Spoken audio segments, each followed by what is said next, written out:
It is the third day of April 2023 and you're just in time for another edition of TV47 News Updates. We have so much lined up for you on our bulletin this afternoon. Remember, you can always interact with us on our social media handles indicated at the bottom of your screen. Now with that said, my name is Dennis Otieno. I trust you're doing well. Welcome to the broadcast. Now on to our top story this afternoon.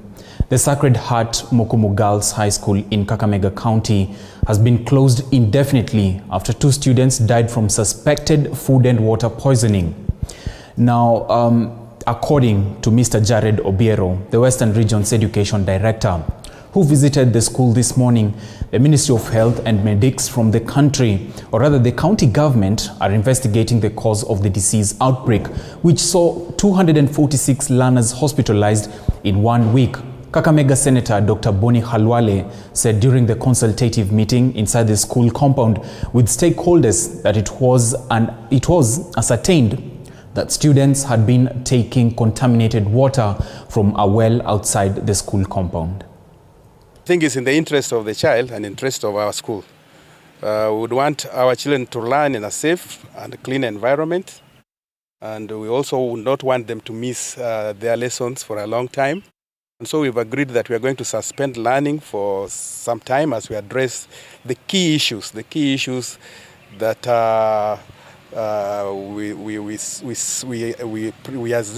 we strongly believe have led us to this. They investigated the issue last year, made findings, made recommendations, but those findings were not acted upon.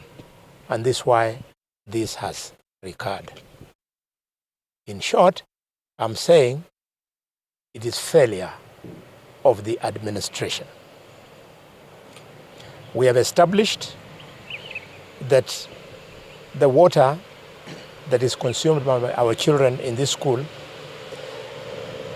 comes from Lake Victoria North Water Company, but it's not always enough.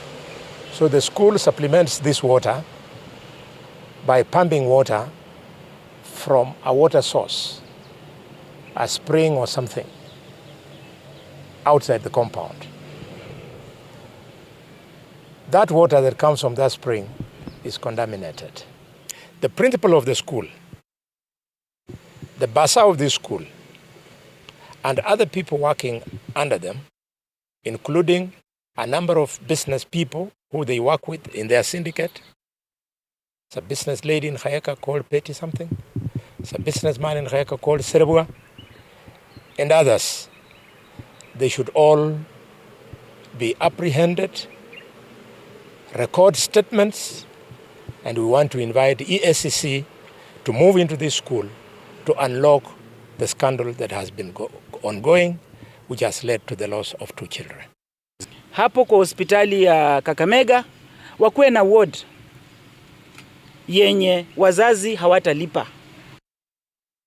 United Democratic Alliance UDA representative Frederick Dorr has blasted the opposition party Orange Democratic Movement ODM for what he termed as a failed democracy test regarding frustrating its competitors from Nyanza region.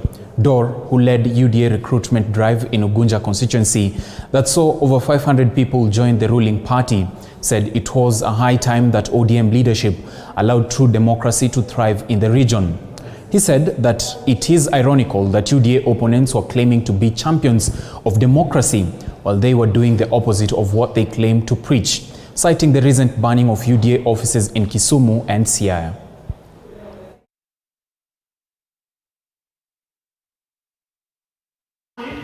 Everybody has a right to belong to a party that they want. And that's how we'll get development. There's no way you can be saying we are fighting for freedom in this country, we are fighting for rights in this country, yet in Nyanza itself, we don't allow other parties to grow. If truly we are people who are fighting for freedom and their rights for our people, let's also allow UDA party to grow in Nyanza. What do we fear? UDA is still a small party, and if ODM has the strength that he says it has, why should it be banning UDA offices? Let them allow competition so that people have a choice.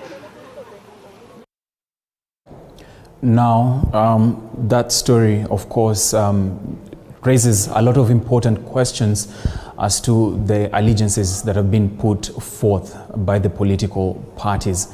But moving on, the Safina party is accusing Inspector General of Police Japhet Koome with hatching a scheme to carry out atrocities against Kenyans and destroying evidence. Safina Party Deputy Leader Willis Otieno says the reports that the Inspector General of Police has issued orders to his subordinates not to document or open files that relate to criminal activities during the Azimio la Umoja-led demonstrations was a matter of grave concern to Kenyans. Speaking at St. John's Anglican Church in Ngia, Siaya County, Otieno said that the police have a duty to document and record all acts of criminal activities that are conducted in the cause of anything inclusive of demonstrations. We've seen that there's been a circular sent out to police officers across the country not to document and open files that relate to whatever criminal activities are going to take place from tomorrow. This is a matter of great concern to this nation, and we have to condemn it. The police have a duty to record and document all acts of criminal activities that are conducted in the course of anything, including demonstrations or non-demonstration times. To the extent that the Inspector General of Police has issued that directive to all police officers, that is wrong, and it means that the state desires to be complicit in freezing out evidence that may be used, for example, to conduct an inquiry on how the police have misconducted themselves in the course of handling these demonstrations. We've seen attacks on the media whose only crime is to carry a camera and a microphone, who've done, and bravely so in my view, gone out to stand in the midst of all the protests, the tear gas, the gunshots, to record and document. This is a very important exercise that the media is doing, so that we will use that evidence which the media has been able to bring out to us, to bring and to call people to account when that time comes. Members of Parliament, led by Kimilili Member of Parliament Didmas Baraza, are planning a public participation forum to sensitize sugarcane farmers on the way forward concerning the Privatization Bill 2023. Nzoia Sugar Company is one of the farms proposed to be privatized in a bid to have the government make profits. The sensitization process aims at letting the residents understand how they will benefit from the proposal. We went through the directives by the cabinet, allowing the government of Kenya to sell, to privatize sugar factories and other government-owned enterprises without necessarily going through parliament.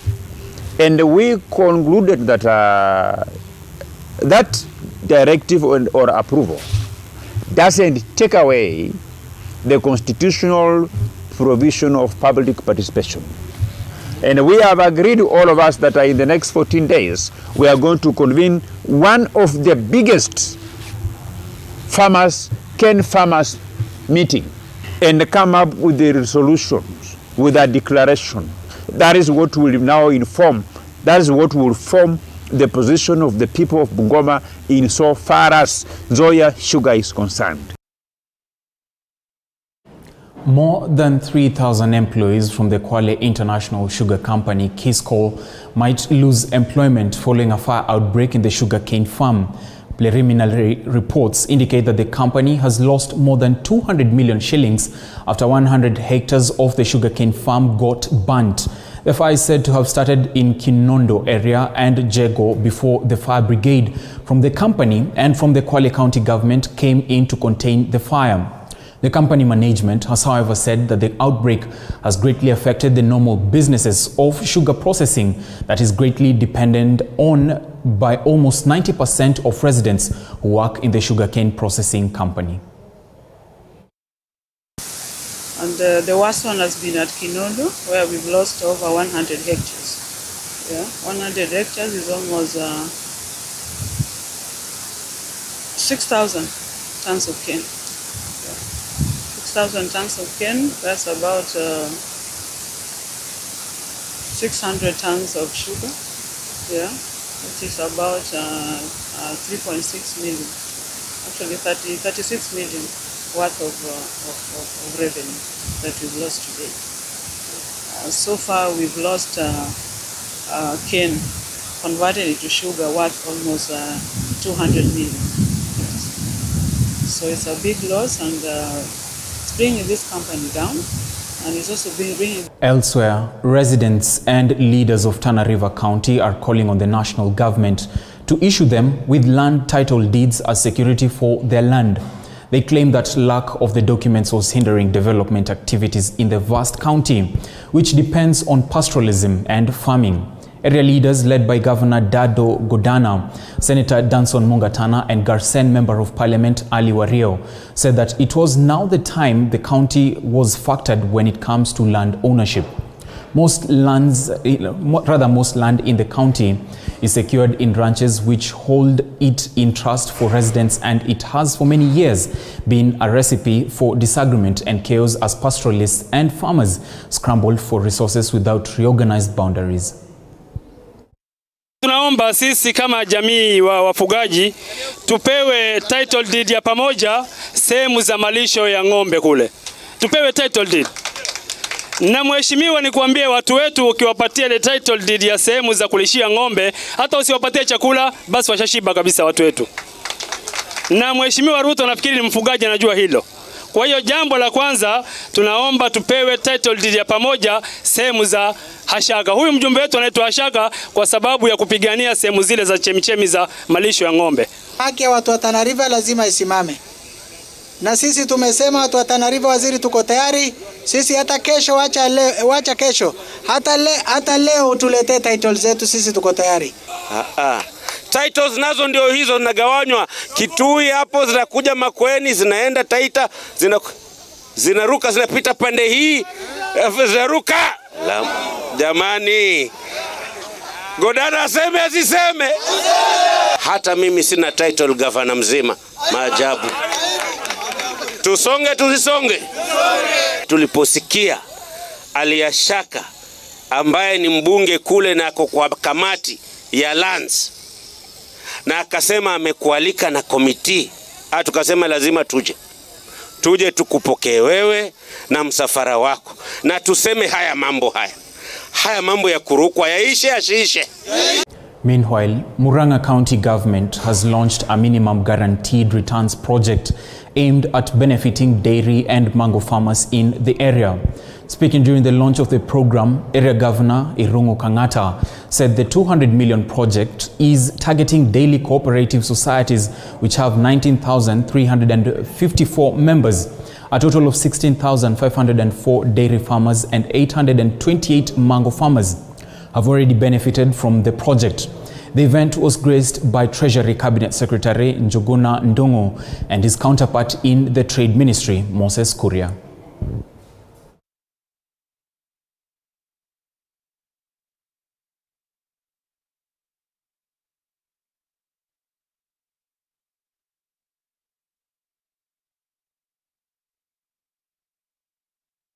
Wodi ya Kenyona, Kigumo constituency, na ni kwa umuthi. Undu umwe tu kwenda kwira arimi eno ekorwo ihana double ethie ciare igana kwa igana. Undu ucio ungi ni tuko na waziri leo tunaneo madini Kenya wa tengishi yao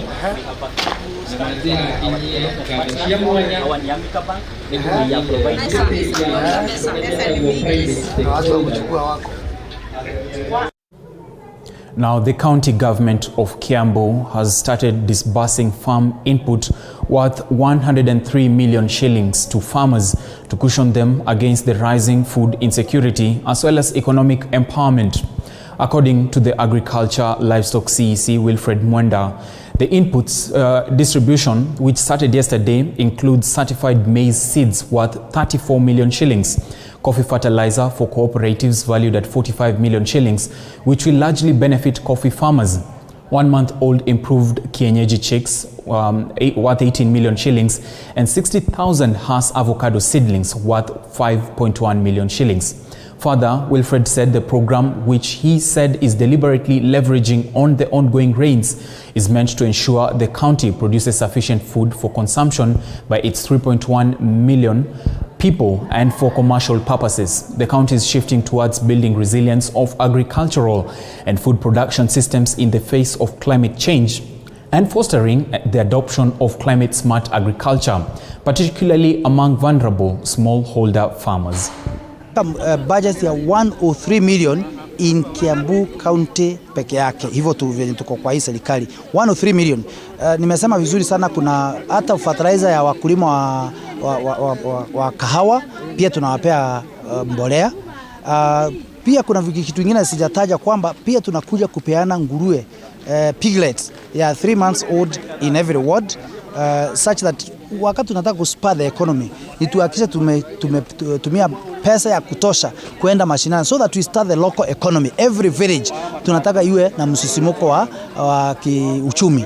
Kwa hivyo kuna nguruwe, kuna vifaranga, kuna avocado, kuna mahindi, kuna fertilizer yenye nayo inaenda kwa wakulima wa kahawa. Pia kupeana kwa kila ward in Kiambu County ni 910 packets za 2 kgs in every ward.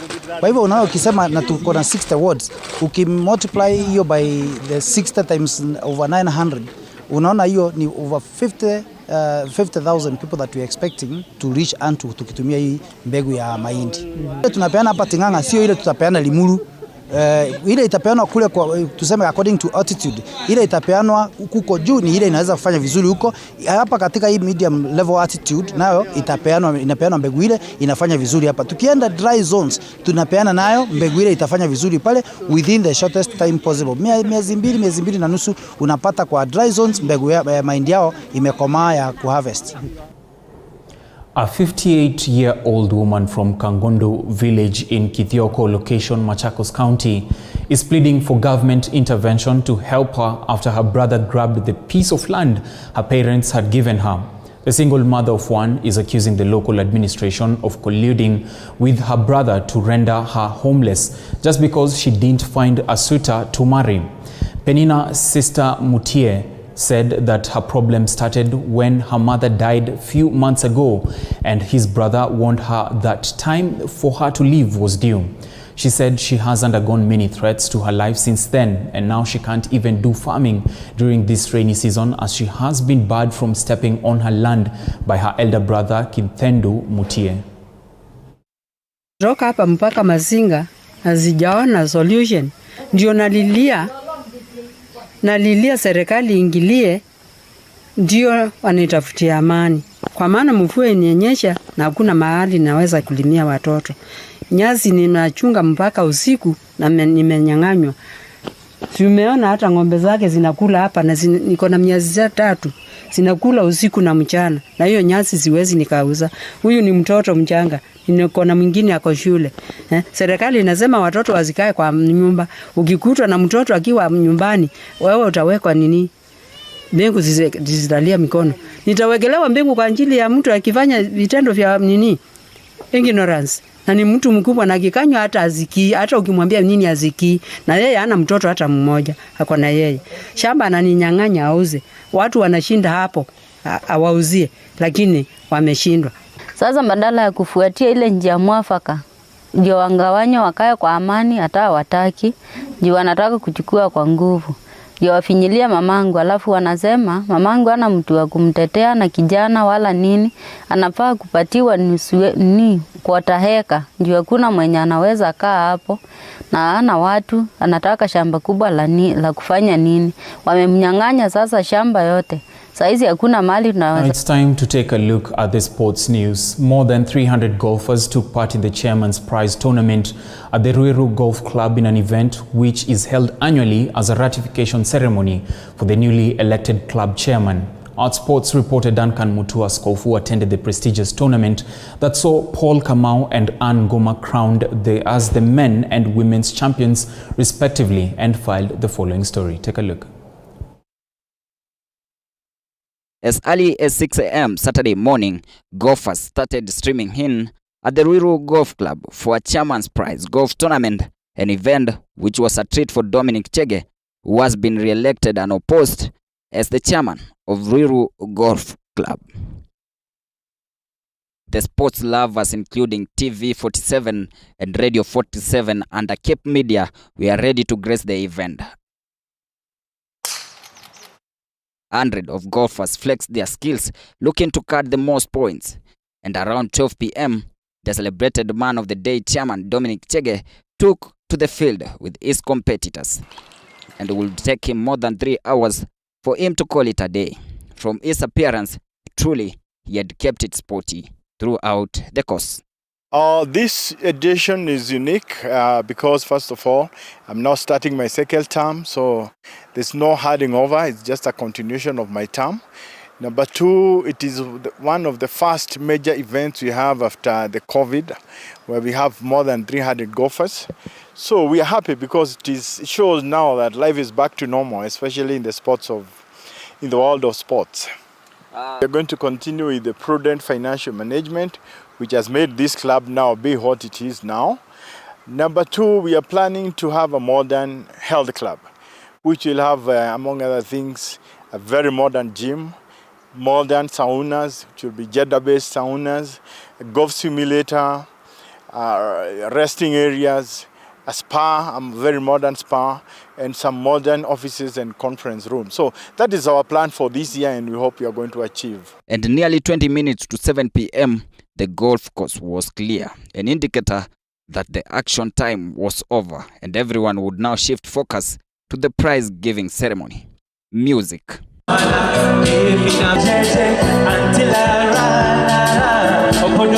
and speech would follow. The purpose of this day is to celebrate together as a club what we have achieved in the last 1 year. I stand here on behalf of Cape Media. I'm sure you're wondering what are you doing with Cape Media. Cape Media is one of our institutions under Mount Kenya University. And today we have the brand that is sponsoring Chairman's Prize. And allow me, Chairman, to invite the person to talk on the brand, that is Radio 47. Karibu. The Cape Media CEO, Ken Otwenyo, had this to say. Today as TV47 alone, but we are also growing consistently. And now we have a new baby on the block. The name is Radio 47. And the tagline is, Hapa Ndipo. We are Kenya's fastest growing Swahili national radio station, first of its kind to offer audiovisual delivery to the clients. We are committed to working with you, not only delivering value to our audiences, but partnering with you in actually expanding your businesses wherever you will go. Time to award the winner came, and the winner were feted accordingly. As seasoned golfer Paul Kamau emerged as the overall winner, playing off handicap 22, carding 42 points to beat his closest challenger, Ben Kanyi, on counterback. Former Kiambu Golf Club captain Ann Gumba had the bragging rights in ladies category, playing off handicap 22, beating Tabitha Kiragu and Faith Nyagaki. And around 11 p.m., the event was closed. As the sportsmen believe, the world of sports has no losers. Those who did not win will have to wait until 20